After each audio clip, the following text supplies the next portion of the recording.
We've talked about the good. We've talked about the bad. Now we want to talk about the usage of it responsibly here on Social Media Detox Week. This episode is all about protecting your mental health using social media responsibly and how you might be able to put some parameters around this incredibly vast tool.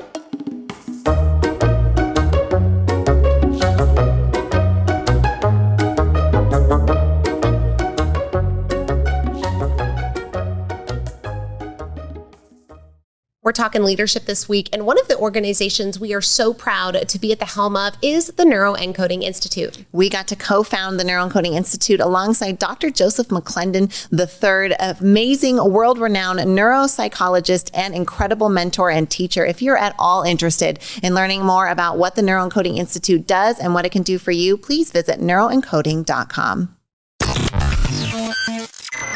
You're enjoying this episode on Angel Phoenix Productions Podcast Network. To explore a complete lineup of quality programs and media production services, head on over to angelphoenix.com or like our Facebook page at facebook.com/Angel Phoenix Productions.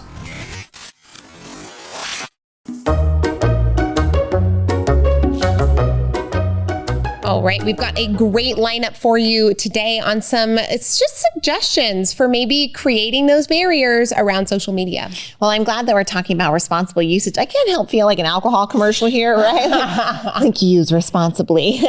But alcohol is dangerous and they have to say those kinds of disclaimers. I would be shocked if in 100 years from now that those kinds of disclaimers aren't also congruent with social media usage and internet and online usage. Of course, 100 years from now, things are going to look a lot different. I would dare to say maybe even that's only 15 years away or 20 years away. But regardless of how far away it is, we should be using social media responsibly, just like we do any other dangerous, addictive substance like alcohol, because it is dangerous and it can be addictive. And so understanding maybe it's not your fault that you are now addicted to social media, but it is your responsibility to now put some boundaries around it and be conscious of your usage so that you can use your time in a way that suits you. You know who is even so aware of your usage and the potential addictiveness of the platforms are the platforms themselves. If you've ever scrolled on TikTok for 2 hours, I'm here because I've scrolled on TikTok for more than 2 hours. You've received a video from TikTok itself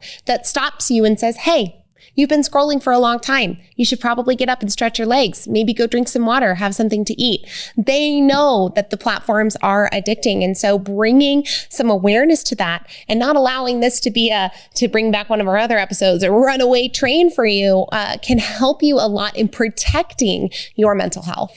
So one of the ways that you can use social media responsibly is to move the buttons on your phone to another place. And ideally, we would suggest putting all of those icons into one folder and then titling that folder something that will trigger you to ask yourself as you're opening it, am I making this choice consciously or not? My folder is called Choose Wisely. And my folder is called Use Consciously. And it gives your brain just that quick beat when you open it to see the title of the folder and say, am I using this consciously right now? And if the answer is no, you've at least had 3 to 5 seconds of pause to give you the opportunity to take back control and get into the driver's seat. Now, using social media responsibly, if you're an entrepreneur or you're building a personal brand, which most of us are, even if you have a regular career and a job, you're probably still building somewhat of a personal brand and presence on social media, which means that we want to figure out how to use this responsibly and use it in a way that benefits our business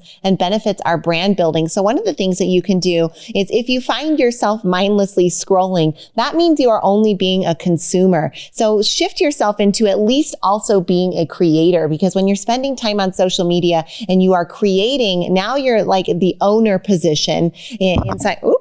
I got so excited I hit the microphone there. Now you're like the owner position inside of a company and you're not just a consumer. So you want to make sure that if you're just consuming, what can you do differently inside the platform that makes you more active? Content creation is one of those things. Now, one of the other things that you can do is to actually set usage timers inside your device.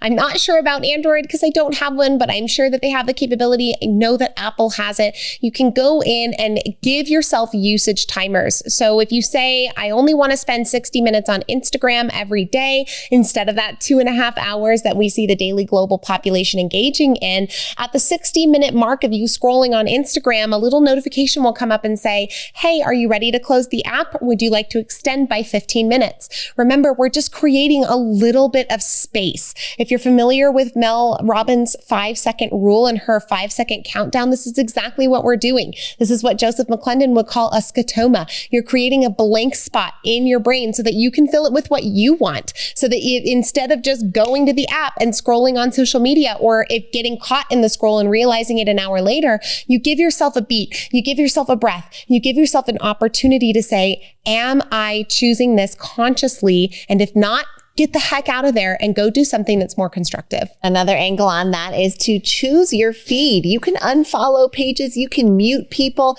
you can add things that are inspirational quotes. So at least when you're scrolling, it can be productive. And that's one way you can bring a little more responsibility to your scroll without necessarily turning off your social media platforms. We hope this mini-sode has been enjoyable and informative for you today.